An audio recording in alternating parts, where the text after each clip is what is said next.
Good morning, जय Shri Shyam. Good morning. 6:07 झालं. Good morning, जय श्री सावरे शेठ. आता कुठं जायचं? आता अजून 2 मंदिर आहेत, ते भावना माहिती. रात्री 1 वाजता झोपून सकाळी 4 वाजता उठलेला आहे. उठण्यात लय कसरत झाली सगळ्यांना उठवायला. हा, सगळे नाराज पण झाले, पण दर्शन झालं, सगळे खुश झाले. आशीर्वाद भेटलाय. आशीर्वाद भेटले. हे आहे की आहे का नाही? येस. दर आशीर्वाद घ्यायचा लोकांकडनं. मग हा, आता नाश्ता करायचा असं मग केला पहिलं. ओके. आता काहीच नाही भाऊ, कारण काय रात्रीचं जेवण वगैरे खराब होतं. महेश भाऊ खरं बोलताय? ओंकार बोल नाही, 100% नाही. त्यामुळेच मी जास्त नाही जेवलो. अर्धी रोटी खाल्ली. नाही नाही, तुला जेवायच्या आधी पण त्रास होता म्हणून तू जेवला नाही. नाही, आणि मला ते जरा तिखटपण आणि व्यवस्थित होत वेगळं. हा, ते अख्खं पित्त बाहेर पडलं. पण काय अन्नाला नाव नाही ठेवलं. नाही गाव ठेवायचं. नावं ठेवून झालं असं म्हणायचं. नावं नाही ठेवून झाली. मग सांगितलं फक्त आम्ही नाही म्हणून. जय सावरिया सेठजी. आणि आज खूप छान वाटलं.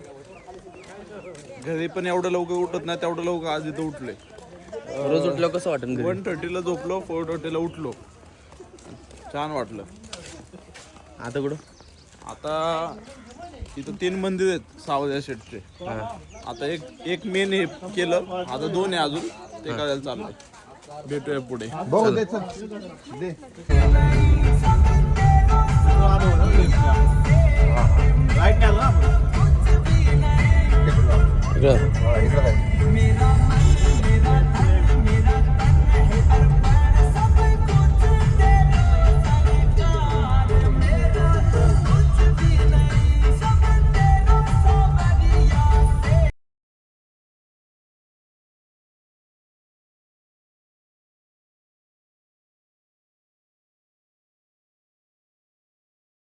माता मंदिराला भेट दिली आता.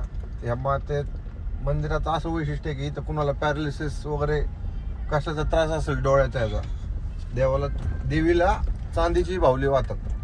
बाहुली पण आहे, आणि जे आवय दुखते त्याचे ते पार्ट तिथं चांदीचे बनवलेले. बनवून तिथं देवीला अर्पण करायचं. मान्यता अशी की ते 20 दिवसात किंवा 2 वर्षाच्या आत बरं होऊन जातं.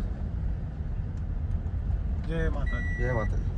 हॉटेल ओनली प्युअर हॉटेलला थांबायचं, लक्षात ठेवा. माणसावर बंद करा मित्रांनो. माणसावर बंद करा.